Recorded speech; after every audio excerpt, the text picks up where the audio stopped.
Bienvenue dans ce mardi motivation. J'espère que vous allez bien. Alors ça fait bizarre parce que j'ai pas forcément de filtre aujourd'hui.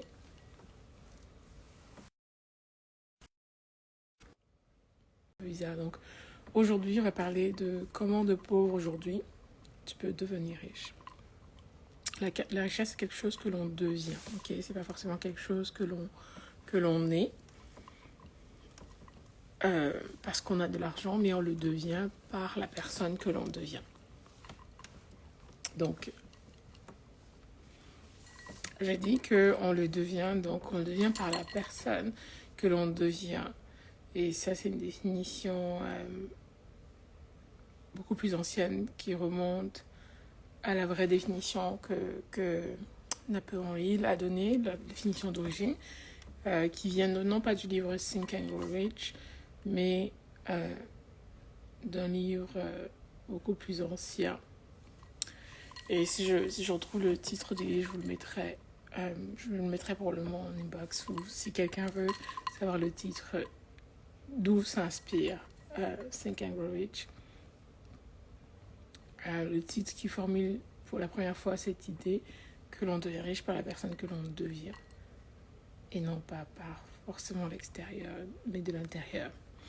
Donc, une des premières choses dans ce jeudi motivation sur lesquelles tu dois absolument travailler lorsque tu décides d'avoir ou d'attirer à toi les choses que tu désires. Le but, en fait, pour tout le monde, c'est d'avoir, c'est d'être et de faire. Comment tu fais pour do, be, have, pour attirer à toi ces éléments? Il y a 10 choses importantes que j'ai découvertes et que j'ai partagées avec toi dans mon livre, que je partage ici dans ce live, que tu dois absolument devenir pour pouvoir posséder. Et c'est un petit peu la formule complète, si on peut dire, qui te permet de devenir ou d'être riche ou d'être simplement toi, en fait. La première des choses, et qui n'est pas négligeable, sur lequel tu dois travailler, c'est sur l'image de soi. Le self-idéal, comme j'ai appelé. Le self-idéal, c'est un composé de 4 choses. L'image de soi, la connaissance de soi, la confiance en soi et de l'amour de soi. Ce self-idéal, en fait, c'est une des choses qui te permet d'avoir. C'est une des choses qui te permet d'avoir parce qu'avant d'avoir, il te faut être. Donc, dans ce premier point, on va parler de te connaître aussi. Parce que tu ne peux... La plupart des gens n'ont pas ce qu'ils veulent parce qu'ils ne se connaissent pas, ils ne savent pas qui ils sont. Tu ne peux avoir si tu n'es pas d'abord. Donc, c'est un premier point, il te faut être avant d'avoir et de faire.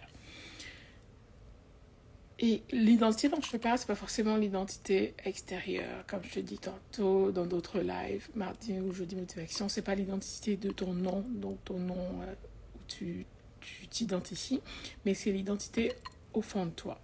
L'identité qui est connectée à la source infinie qui est Dieu. L'identité réelle que tu as dans ton subconscient. Le subconscient agit à 96% de ce que l'on est.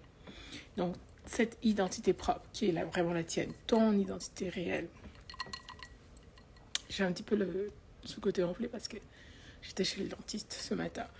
Donc, je pensais que ça ne se voyait pas, mais ça se voit un peu. Donc, cette identité, c'est ça qui va te permettre, ce self-idéal, c'est ça qui va te permettre de pouvoir posséder parce que tu te définis à l'intérieur de toi et tu es conscient de qui tu es. Fille du Créateur, fille de Dieu, attachée à Dieu. C'est pour ça que c'est important, en fait, d'éduquer nos enfants dans la connaissance de qui ils sont. Parce que c'est pas juste construire leur self-idéal en se basant sur le fait qu'ils appartiennent à Dieu qui les a créés, qui les a voulus sur la terre, mais ça construit leur image et leur confiance en eux. C'est vraiment important. Donc, tu ne peux être, tu ne peux avoir si tu n'es, et si tu ne peux être, si tu n'as pas conscience au niveau de ton subconscient, de ton identité profonde.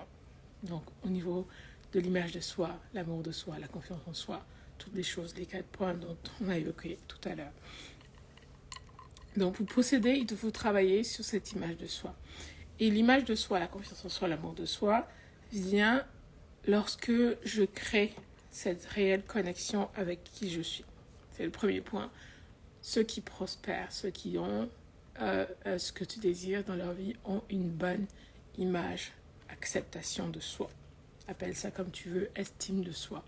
Et cette estime de soi n'est en rien de l'orgueil. Elle n'a rien à voir avec de l'égocentrisme ou de l'ego, parce que les gens qui manifestent en fait de l'égocentrisme, ce sont les gens qui ont le moins confiance en eux, parce qu'ils ont un mauvais self-idéal, une mauvaise image de soi qui est mal bâtie, qui est mal fondée. Donc, si tu veux acquérir la richesse, la première chose que tu dois travailler, c'est sur ton image de soi. Et ton image de soi a beaucoup à voir avec le type de personne que tu es et beaucoup à voir avec le type de décision que tu prends. Est-ce que tu es quelqu'un sur qui tu peux compter? C'est super important lorsque tu te poses ces questions-là. Est-ce que mon image de moi est au top? Il faut que tu puisses savoir aussi, est-ce que je suis une personne sur qui les autres peuvent compter? Mais avant d'être une personne sur qui les autres peuvent compter, tu dois être une personne sur qui toi-même tu dois compter. Et c'est ça qui bâtit ton image de soi. Est-ce que lorsque je dis que je fais quelque chose, je le fais vraiment? Est-ce que je suis capable d'être accountable pour moi-même? C'est de là que part l'image de soi. C'est un premier pas qui t'emmène vers la réalisation de soi, vers l'acceptation de soi, vers le pas des 5% des personnes sur la Terre qui atteignent leur plein potentiel parce qu'ils ont compris cela. Et c'est un secret qu'ils ne partagent pas forcément avec vous. Je ne sais pas pourquoi moi je le fais. C'est peut-être parce que je suis trop généreuse, mais c'est parce que j'ai compris que beaucoup de gens souffrent parce qu'ils n'ont pas conscience de ce premier point qui est le self-idéal. Travaille sur ton self-idéal. Ok, le terme, je le dis comme ça, c'est parce que c'est un terme que moi j'ai dit, mais que je te dis, mais ça enferme l'estime de soi, l'amour de soi, l'acceptation de soi, tous ces éléments dont je te parle. Donc, travaille sur ce point-là. Être quelqu'un sur qui tu peux compter. Si tu es quelqu'un sur qui tu peux compter, forcément, tu pourras être quelqu'un sur qui les autres peuvent compter. C'est premièrement travailler cet aspect-là. Beaucoup, en fait, je vais aussi parler de pourquoi est-ce que les gens ne veulent pas cette self-idéal qui convient. C'est parce que beaucoup n'ont pas grandi avec une bonne image, acceptation de soi. Ils n'ont pas eu la chance d'avoir cet aspect de leur vie qui se construit au cours de leur première vie, leur première 7 années de vie, qui a été assez cimenté. On ne peut pas revenir en arrière, c'est comme ça. Donc le travail qu'il doit faire, c'est un travail qu'il doit faire a posteriori pour que leur subconscient, le bagage qui contient ce self-idéal, qui n'est pas forcément idéal pour le coup, puisse être remagasiné, remalaxé pour s'ajuster dans la vie. C'est pour ça qu'on a beaucoup de personnes dans la société actuelle qui vont être soit des personnes dysfonctionnelles, on va avoir des pervers narcissiques, on va avoir des gens qui sont à côté de la marge, si on peut dire, ou de la normalité, ce qu'on pourrait dire de la normalité, ils sont déséquilibrés parce qu'il y a une mauvaise construction de ce côté-là. Donc l'estime de soi, l'image de soi, self-idéal, tout ça se bâtit après 7 ans, mais ça se bâtit faussé. C'est quelque chose que tu peux construire en tant qu'adulte. Et c'est un des points qui te permet l'estime, l'amour de soi, l'image de soi, et un des points qui te permet d'atteindre l'abondance. Tu ne peux pas avoir de la richesse si tu n'as pas une bonne image, une bonne estime de toi. C'est comme ça. Ça fait partie d'une des lois de la nature. Et une de ces lois, qu'on ne dira pas forcément, c'est une des lois de la polarité. Comme sur la terre comme au ciel, je vous ai déjà dit. Donc ça veut dire c'est comme sur la terre comme au ciel pour dire que les choses ont une dimension de positif et de négatif, de dualiste, sur la terre comme au ciel. C'est pas moi qui le dis, mais c'est comme ça que la vie fonctionne. Donc c'est important de comprendre ça. Tu ne peux être riche si tu n'as pas une bonne image, estime de toi. Le deuxième point, parce que c'est ça qui attire en fait la richesse matérielle. Si tu veux, ta Range Rover à laquelle tu rêves, qui n'est qu'une conséquence matérielle, qui ne vaut rien finalement, à part du métal ou l'image que tu te projettes dans ton subconscient, s'attire à toi parce que tu manifestes au niveau de ton intérieur l'estime de quelqu'un qui est capable d'attirer ce type de voiture. Donc c'est vraiment ça. Premier point, l'image de soi.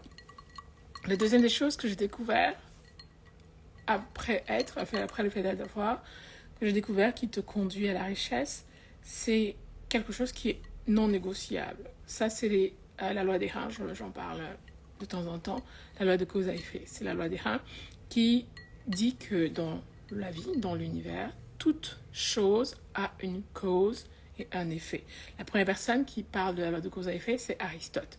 Il explique, et puis il y a aussi Marcus Aurelius, c'est un empereur romain qui parlait beaucoup, il y a Einstein qui a parlé de la loi de cause à effet, qui dit que tout ce qui t'arrive est le résultat d'une cause et d'un effet. Donc la cause, si je transpose dans ce que je dis, la cause serait en réalité le subconscient et l'effet serait le conscient.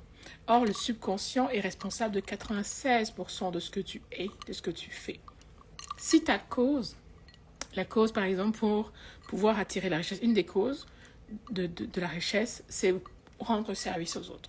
Okay? C'est un des effets que ça produit. La richesse produit parce que vient en réponse à une demande précise, à un service que tu rends aux autres. Parce que ça fait partie d'une des lois de la nature. On ne peut s'enrichir si l'on ne rend service aux autres. Ça, c'est comme ça, c'est Dieu qui l'a voulu.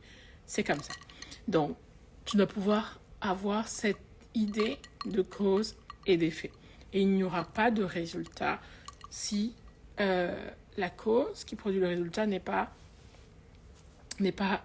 faite en amont. Donc, la loi de cause à effet, c'est une des deuxièmes choses, deuxième élément que j'ai compris qui produit la richesse. Par exemple, tu ne peux pas avoir un bon corps, en santé physique, je parle, si tu ne fais pas du sport. Donc, va chercher davantage c'est quoi exactement la loi de cause et effet dont Christelle me parle. Mais c'est un deuxième élément que j'ai compris qui constitue en fait la personne que tu deviens à l'intérieur, la richesse, et qui se produit de l'extérieur. Donc, sans ça, en fait, tu ne peux manifester la richesse. Donc, et ça prend le même effort, et c'est ce que j'aime beaucoup dire aux gens, et je l'ai encore mis dans les livres, ça prend le même effort à un être humain d'être pauvre qu'à un être humain d'être riche. Ça prend plus d'effort d'être évidemment pauvre. C'est ce que malheureusement les gens ne savent pas. Ça prend plus d'effort d'activer sa richesse intérieure pour le manifester à l'extérieur que ça ne prend d'effort d'être pauvre. Parce qu'en fait, l'état de pauvreté, c'est un petit peu l'état facile, okay? L'état naturel, si je puis dire, pour beaucoup de personnes. C'est pas l'état naturel, mais c'est l'état facile pour beaucoup de personnes. Parce que le corps, en fait, le corps se met naturellement en accord avec ce type de fonctionnement. Donc, par exemple, rester dans sa zone de confort, ne pas trop réfléchir, ne pas penser, ne pas chercher à se réaliser. Toutes ces choses-là sont faciles à mettre en place, beaucoup plus faciles à mettre en place. Mais dans le concret, si je décide consciemment de transformer mon être intérieur, de devenir riche, c'est beaucoup plus facile. Je ne sais pas si je me comprends, c'est beaucoup plus facile de faire ça, de décider de devenir riche, que de décider de rester dans ma situation. Mais les gens, parce qu'ils ont une mauvaise compréhension, une mauvaise connaissance ou un mauvais enseignement, tout simplement, on va le dire comme ça, sur la chose, ils préfèrent choisir la difficulté qui est de rester dans leur état de pauvreté ou dans leur état de mendicité ou dans leur état de manque, plutôt que d'aller chercher vers quelque chose qui est beaucoup plus facile. Lorsqu'on commence à l'appliquer, on se rend compte qu'en fait, c'est beaucoup plus facile. Mais il faut pouvoir arriver à cette étape-là pour comprendre en réalité que c'est beaucoup plus facile. Donc, la loi de reins, la loi de cause à effet, est une des conséquences. Et dans la loi des reins, évidemment, il y a aussi, ça rentre le troisième point, la discipline. La discipline, c'est le contraire de la procrastination, c'est mon troisième point. On ne peut pas, en fait, si l'on n'est pas quelqu'un de discipliné. La discipline, c'est faire les choses que je sais que je dois faire, même si je n'en ai pas envie. ce qui va créer la discipline en toi, c'est le désir ardent. C'est souvent ça qui provoque la discipline chez les gens. Et malheureusement, le désir ardent vient parfois, la plupart du temps, vient après quelque chose de grave qui se passe dans la vie des gens. Les grands changements surviennent malheureusement, la plupart du temps, lorsqu'il y a des choses terribles qui se passent dans la vie des gens. Provoquer le désir ardent, qui va provoquer le fait qu'ils ou elles veulent changer radicalement. Et ça va provoquer ce vrai changement.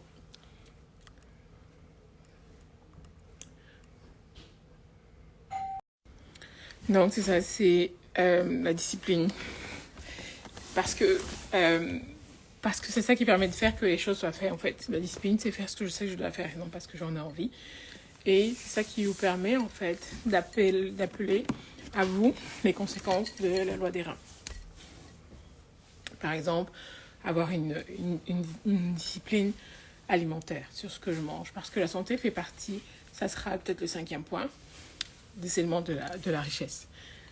Et en général, donc on va pas rentrer là-dedans, mais c'est ce qui va te permettre, la discipline, c'est ce qui va te permettre de pouvoir prendre soin de toi chaque matin. Et une des choses qui fait en sorte que les gens attirent à eux le succès, c'est prendre soin de leur corps de manière routinière. Donc le matin, avoir une discipline physique, faire de la gym, faire peu importe ce que tu décides de faire, mais c'est ça qui va te permettre de pouvoir toujours avoir le niveau d'énergie requis qui te permet d'avoir ce succès extérieur que tu manifestes, mais par l'intérieur. Parce que quand tu vas faire du sport, ce qui va se passer, c'est le point de la santé, j'ai dit que je ne vais pas l'aborder, mais ce qui va se passer à l'intérieur de toi, c'est que la chimie qui se produit lorsque tu fais de l'exercice, c'est cette même chimie, en fait, qui est une des conséquences de la discipline, donc de la loi de cause à effet aussi, et qui te produit un équilibre au niveau de ton niveau d'énergie. Ça permet d'augmenter ton niveau d'énergie, parce que tu travailles sur toi. La discipline, appliquer son esprit à la discipline physique, ça crée aussi une discipline dans la chimie de ton corps, donc ça change ton énergie forcément. Et ça te permet d'être plus équilibré au niveau mental surtout. Le 4e point après la discipline qui te permet d'aller pleinement vers la matérialisation physique externe de la richesse, ça va être au niveau du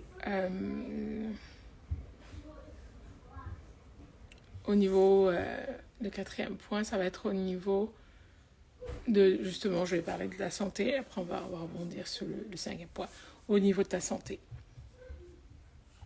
La santé, c'est quelque chose de particulier parce que l'absence de santé, comme tu as pu le remarquer, c'est la seule chose qui empêche l'être humain de bouger, de faire quoi que ce soit. Quand tu es malade, la seule chose que tu puisses faire, c'est dormir.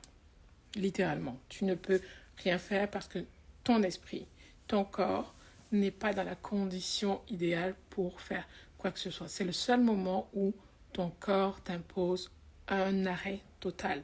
Peu importe qui tu es, lorsque tu es malade, tu ne peux rien faire. Parce que même si ton esprit est disposé à vouloir faire des choses, ton corps physique n'étant pas dans le mood, n'étant pas dans la capacité, il va empêcher en fait à ton corps esprit d'agir parce que étant pas capable de se supporter lui-même parce que la maladie. Donc la santé fait partie des choses qui forcément font partie de la santé.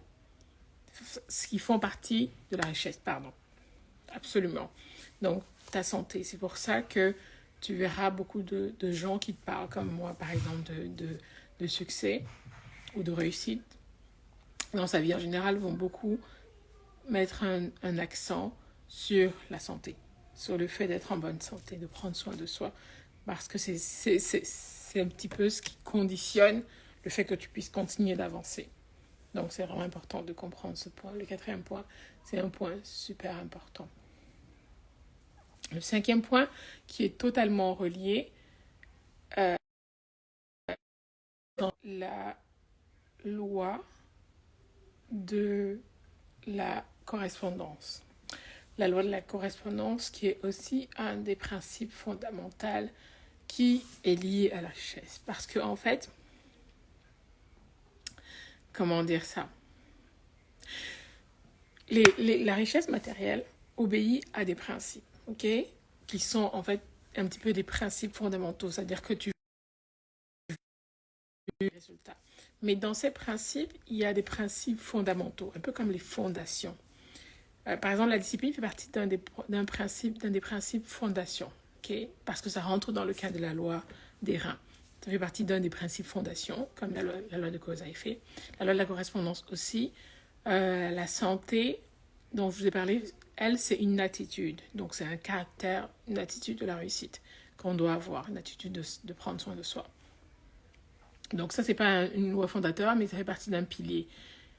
Donc, pour ce qui est de la correspondance, c'est un petit peu comme la loi des reins. C'est un des piliers comme la loi des reins. C'est quelque chose que tu dois absolument comprendre lorsque tu es dans un processus de vouloir t'améliorer ou pouvoir manifester simplement de la richesse. Tu as besoin de comprendre qu'est-ce qui fait en sorte que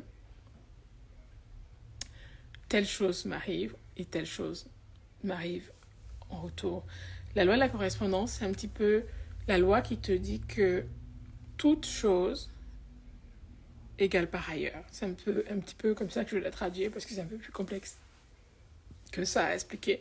Et je l'explique vraiment plus dans mes accompagnements. Je ne vais pas non plus rentrer dans les détails ici.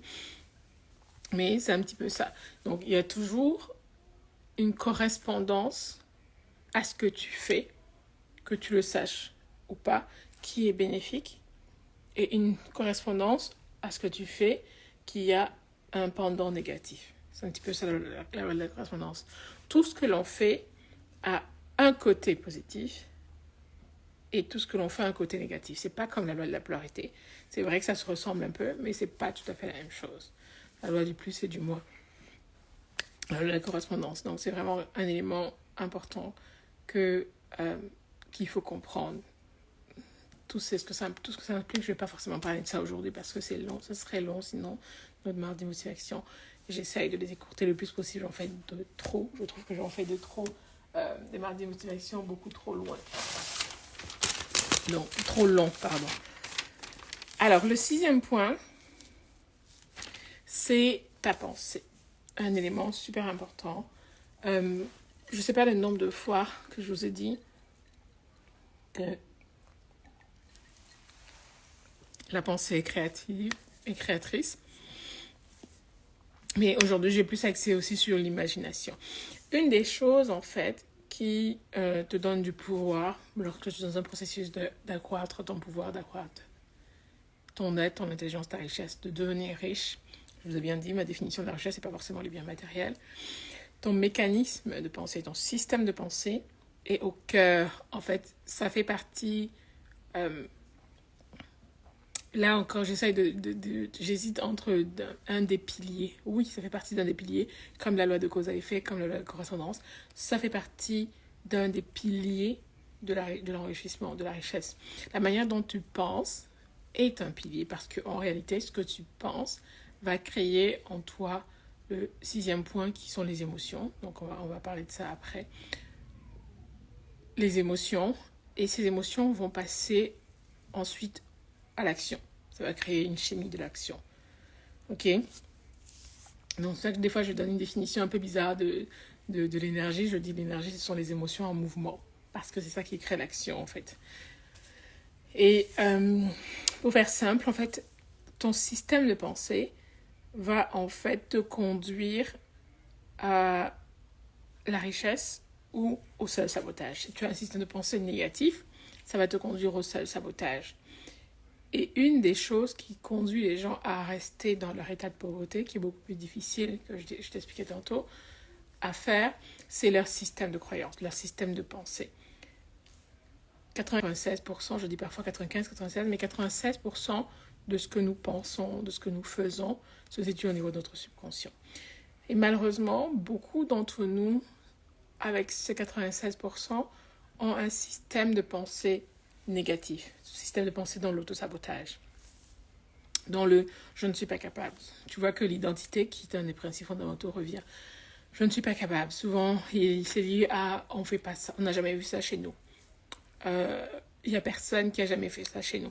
Donc, tout ce système de croyances négatives qui emmène en fait au self-sabotage, à l'auto-sabotage, va en fait contre ton progrès, contre ton bien à toi. Et il te faut aller dans du positif, qui va dans le sens de pensée qui te grandit, une pensée disciplinée qui te fait penser aux choses louables, honorables et qui te grandissent. C'est pour ça que la Bible dit que ce qui soit beau, bon, etc., soit l'objet de vos pensées. Parce que véritablement, il y a un vrai combat. Et le négatif arrive beaucoup plus facilement parce que c'est comme la loi de la gravité, il est beaucoup plus léger facilement que le positif parce qu'il est beaucoup plus léger que le positif. Beaucoup plus facile à aboutir. Donc, ton système de croyance, c'est le 5e point. C'est quelque chose qui est important. Une croyance positive produira des résultats forcément positifs. Donc, c'est important d'avoir cette idée de travailler sur sa croyance, ses croyances positives. Donc, c'est super important. Ça fait partie, en fait, de la formule. Tout comme la discipline, c'est un fondamental de la réussite. C'est un des aspects fondamentaux. Ta pensée est une des bases de la création de la richesse. Pourquoi? Parce que ça crée en fait aussi ton imagination. Et de ton imagination crée aussi la créativité que tu fais en sorte qui crée, qui te donne en réalité les résultats que tu peux estimer comme étant de la richesse. Ok? Donc pensée, imagination, créativité, création. Associe ces points-là. Donc ta pensée, parce que ça va créer en fait cette imagination et de cette imagination, de la créativité, et c'est la créativité qui te permet de créer. Et ça te permet de manifester aussi donc des éléments extérieurs de la richesse. Donc c'est vraiment important. Ton système de pensée, c'est un des piliers de l'enrichissement. C'est un des bases, comme une base principale, là, comme l'angle du coin qu'on a vraiment besoin. Tout comme la loi de cause à effet, tu vois comme un point de 4 pattes de la chaise qui est vraiment fondamental, ta pensée. Et surtout la pensée positive. Parce que ça va créer un autre point, qui est le 5e point, du coup, je disais les émotions. Et c'est ces émotions qui vont attirer à toi ce que tu veux ou ce que tu ne veux pas, mais que tu as attiré à toi. Si je me fais comprendre. Ce que tu veux en réalité. Parce que tu vas attirer à toi forcément, avec ces émotions, ce que ton subconscient a attiré, mais en fait qui est vraiment ce que tu veux, que tu le veuilles ou pas. C'est-à-dire que même si tu le veux pas, en réalité, dans ton esprit, tu ne le veux pas, mais tu l'as attiré parce que c'est ça que ton esprit a conçu, c'est ça que ton cerveau a conçu. C'est comme ça que les choses sont faites. Donc, parce que tu as imprimé au niveau de ton subconscient cette chose que tu ne veux pas. Mais c'est ça que tu veux vraiment, que tu as attiré, si je me fais comprendre. Donc, c'est vraiment important de comprendre. C'est pour ça que les gens ont des vision boards, qui est encore une autre manière de penser et donc d'attirer émotionnellement ce que l'on veut. Et quand tu fais ton vision board, en fait, ce qui est important, c'est de ressentir, ceux qui font des vision boards, c'est de ressentir l'émotion que ça te fait, comme si tu avais déjà ce que tu voulais. Par exemple, tu désires faire des conférences dans le monde et accompagner des femmes dans le monde. Ton vision board consisterait non pas à écrire « je fais des conférences dans le monde entier » avec la date de manière précise, ce serait de ressentir ce que ça te fait à toi d'être cette personne qui accompagne les femmes dans le monde entier pour leur permettre d'atteindre leur objectif. Donc, je parle dans mon cas, par exemple. Donc, ce serait de ressentir au niveau de ta vibration, de te mettre dans la peau de quelqu'un qui ressent. Par exemple, si dans mon vision board de 2027, par exemple, je voudrais avoir ou 2026, je voudrais avoir une Range Rover. L'idée, c'est pas d'écrire juste j'ai une Range Rover. L'idée, c'est d'écrire d'inscrire dans mon subconscient l'émotion de la personne qui manifeste déjà cela. Donc, c'est d'écrire dans mon subconscient que je possède déjà cette Range Rover. Ce qui va se passer, c'est quoi? Ton cerveau, il n'est pas dupe. Okay? Ta voiture n'a rien de Range Rover. Mais tu dis, tu exprimes l'idée que tu as une Range Rover. Le travail qu'il va faire, c'est d'aller te chercher en réalité. Ta travail d'aller chercher en fait ta Range Rover parce que tu as exprimé quelque chose qu'il ne reconnaît pas en fait. Il ne le voit pas, mais tu l'as exprimé tellement présent, comme si tu le possédais, qu'il va chercher en fait les connexions manquantes qui vont attirer à toi cette voiture. Si dans ton cas, c'est une de tes voitures des rêves. Donc c'est vraiment quelque chose d'important à comprendre. Et c'est comme ça que beaucoup de gens manifestent en réalité ce qu'ils ont dans leur vie. Je donne trop de pépites ici. Donc, allez lire mon livre, La Formule du Succès, pour entrer un peu plus en détail dans ces choses-là.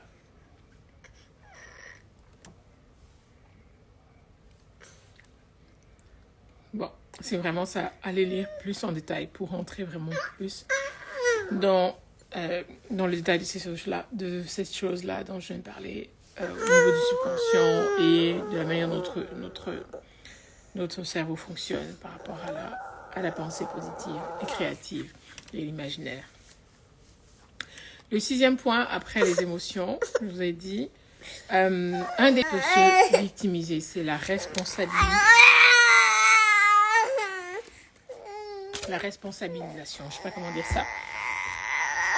Prendre en fait la responsabilité. Donc c'est ça, prendre conscience en fait que prendre conscience, c'est plus oui au niveau de la conscience, mais au niveau de la responsabilisation, prendre conscience que personne ne viendra te sauver, tout simplement. Le seul sauveur qui est déjà pourvu, c'est Jésus-Christ. Et au-delà de lui, personne ne viendra te sauver. Personne ne viendra te sauver. Donc prendre la responsabilité fait partie d'un des piliers aussi. La responsabilité de comprendre que les choses qui m'arrivent sont en grande partie, si ce n'est à 100%, de ma responsabilité.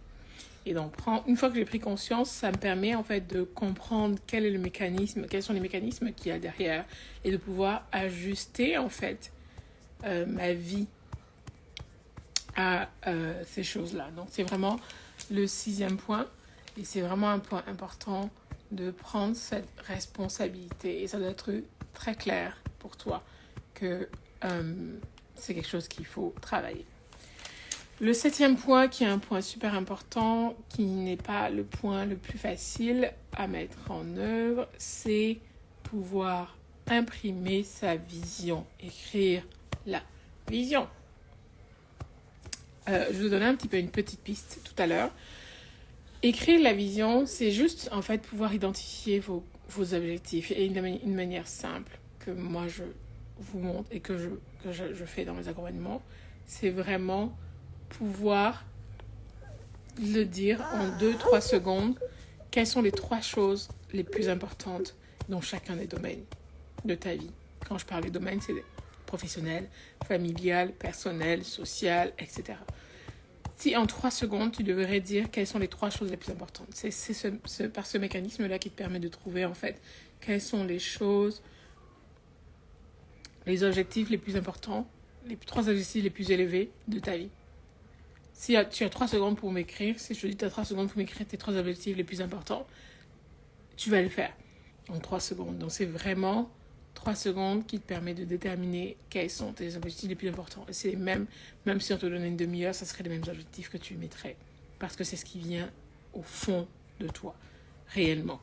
Et c'est important que tu fasses ces exercices-là. C'est un exercice que je fais dans les accompagnements, mais j'ai de le partager avec toi, c'est important de le comprendre. Ça fait des formules, c'est vraiment pouvoir de manière claire définir ses objectifs. De manière très claire, comme si tu le disais à un enfant de 5 ans. De manière vraiment très claire. Donc, ça, c'est le 7e point. Écrire tes objectifs. Le 8e point, qui est un point aussi important, c'est au niveau du travail. On pourrait l'associer à la discipline, tantôt, qui était le travail, on ne va pas forcément l'associer à la discipline parce que le travail, il regroupe plusieurs choses en fait. Dans le travail, il regroupe plusieurs éléments, plusieurs aspects que tu dois faire. Le travail, c'est travailler sur ton caractère. Le travail, c'est travailler sur ton idéal. Ça veut dire que travailler à être les meilleurs dans ton domaine, travailler à exceller par rapport aux autres. Donc, c'est vraiment travailler à avoir une longueur d'avance sur toi-même, sur la personne de toi-même que tu étais hier. Et toujours, aller toujours dans le sens d'avoir une longueur d'avance sur la personne que tu étais. Travailler dans le sens du travail aussi. Donc, accomplir de manière effective les tâches. C'est vraiment le travail dans sa globalité. Donc, c'est le 8e point qui constitue la formule de la réussite. Le travail en fait partie. C'est un des piliers. Tout comme la discipline, c'est un des piliers fondamentaux de la réussite. Il n'y a aucune réussite sans travail. Il n'y a aucun succès réel sans travail. C'est important de le comprendre. C'est un fondamental. Le 10e point, et c'est un petit peu un point bonus, c'est l'apprentissage. Être quelqu'un qui apprend sans cesse. Et c'est le problème de beaucoup, c'est que en fait, vous désirez quelque chose, mais vous ne vous rendez pas compte que vous ne le méritez pas en fait. Parce que en quoi, en fait, tu mérites de conduire une Range Rover? Parce que quand on te regarde, en fait, quel est l'effort que tu fais, si bien qu'une Range Rover, c'est rien. J'essaie toujours de prendre ça, mais juste pour que vous puissiez comprendre dans ce jeu d'imagination. Mais quand on te regarde, en quoi tu mérites d'avoir les choses que tu désires avoir? En quoi tu le mérites? Parce qu'il y a une dimension qui est importante, c'est que nous tous, en fait, on néglige un aspect. La vie nous est offerte de manière cadeau, mais en quoi tu mérites d'avoir la vie que tu rêves d'avoir? Et c'est vraiment à cette dimension qu'il faut se poser la question. Est-ce que tu es quelqu'un qui développe cet idéal de la personne qui attire à soi la personne que tu veux être? Parce qu'on devient riche d'abord de l'intérieur avant de manifester les éléments extérieurs qui viennent à toi, parce que tu les attires en fait. Donc c'est important de comprendre ça. Et ce 10e point est fondamental parce que ça fait partie d'un des points centraux que les gens ne comprennent pas, qu'il y a une constante dans l'enrichissement, il y a une constante dans le succès. Et cette constante, c'est la personne que tu es qui attire cette richesse. Il n'y a pas de hasard, la nature est neutre. Elle se contente d'appliquer la recette. Elle se fout que tu sois né au Canada, que tu sois né au Cameroun, comme moi, en France, comme d'autres, ou en Chine. Elle se contente d'appliquer la recette. Est-ce que tu as mis la bonne recette, le bonne quantité de sel, de poivre, de gingembre pour que ta recette puisse être approuvée par la vie, par la nature? Elle est complètement neutre. C'est pour ça que les choses qui arrivent à tout le monde, en fait, sont complètement justes. C'est pour ça que chacun a exactement la vie qu'il doit avoir. C'est pour ça que les constantes de chacun, les résultats de chacun sont à la dimension exacte de ce qu'ils ont dû avoir parce qu'ils ont dû créer ça ou parce que leur vie, leur histoire a créé ça. Donc tout ce qui arrive à chacun est juste une confirmation de la loi des rats, une confirmation de la loi de correspondance, une confirmation de la loi de la polarisation, de la polarité, donc du négatif et du positif, une confirmation de la loi de la vibration. Donc ils ont attiré à eux une confirmation de la loi de l'amour, en réalité, parce qu'ils ont attiré à eux ces éléments de réussite ou ces éléments d'échec. Et c'est très important de prendre conscience de ça, parce que ça te met face à une responsabilité versus dans la complainte. Et il y a un grand discours en ce moment, moi, qui m'énerve un peu. C'est vraiment un discours qui m'énerve. C'est le discours des gens comme... c'est sûr que c'est facile de taper sur lui, mais il y a un des Américains comme ça qui passait son temps à blâmer les femmes noires, parce que c'est sa limite, sa compréhension à lui du monde qu'il avait, qui était erronée. Mais au lieu de ça, il avait des discours complètement misogynes, je ne sais plus comment il s'appelle, mais pas son âme, il est mort cette année 2022. Et c'est ça en fait, c'est que beaucoup de gens ont cette conscience à eux qui est un peu biaisée, et du coup, ils prennent leur conscience biaisée pour l'attribuer aux autres. Et du coup, ça crée de manque de pouvoir vis-à-vis d'eux-mêmes et vis-à-vis des autres, parce qu'en fait, ils projettent des choses sur les autres et forcément ça s'attire sur les autres, ça s'attire sur eux-mêmes parce que la nature n'est pas neutre. La nature est neutre, pardon. Elle produit exactement la recette que chacun applique. Pardon, la nature est complètement neutre. Donc c'est important de comprendre ça, c'était vraiment le point. Et le 11e point bonus, c'est développer son riche à une dimension au-dessus de la moyenne si tu n'as pas un leadership important. Le leadership, c'est la capacité à montrer la voie aux autres, la capacité à montrer le chemin aux autres par la personne que tu es, par qui tu es en fait. Et c'est très important de développer son leadership, c'est un peu un point bonus. Et pour développer ton leadership, ça passe aussi par toi-même, par le travail que tu fais sur toi-même. Et le premier travail sur soi-même, moi je le dis dans mes accompagnements, je vous le dis tout le temps, c'est la méditation. Sur YouTube, tu en as tellement de méditations. Je ne sais pas le nombre de fois que j'ai dit méditation dans mes lundis, mardis motivation et mes jeudis motivation, mais la méditation est un élément qui te permet d'être pleinement centré au niveau de ton énergie, parce que en fait, ça te permet de commencer ta journée avec la bonne énergie, avant de pouvoir donner ton temps à tout le monde, à ton employeur, à ta famille, à tes enfants, à ton conjoint, à ton mari. La méditation te permet vraiment d'être centré. Donc, c'est un point bonus à travailler et ça fait partie pleinement des principes de l'enrichissement. Et c'est vraiment un des secrets qu'on ne vous dira pas, comme tout le reste des secrets que je viens de te dire dans cette vidéo qui a été bien trop longue. Je vais m'arrêter ici. Donc, c'est vraiment important de prendre en compte ces choses-là. Et si tu veux les développer, tu peux retrouver mon livre sur Amazon, La formule du succès. Le lien, il est ici. Autre chose que je voulais dire, mais je ne sais pas si c'est hors de propos, j'ai remarqué que beaucoup de gens, en fait, au lieu de soutenir, surtout les gens dans la communauté, ils copient ce que tu fais, tout simplement. Et en fait, c'est la résultante de leur manque de créativité, en fait.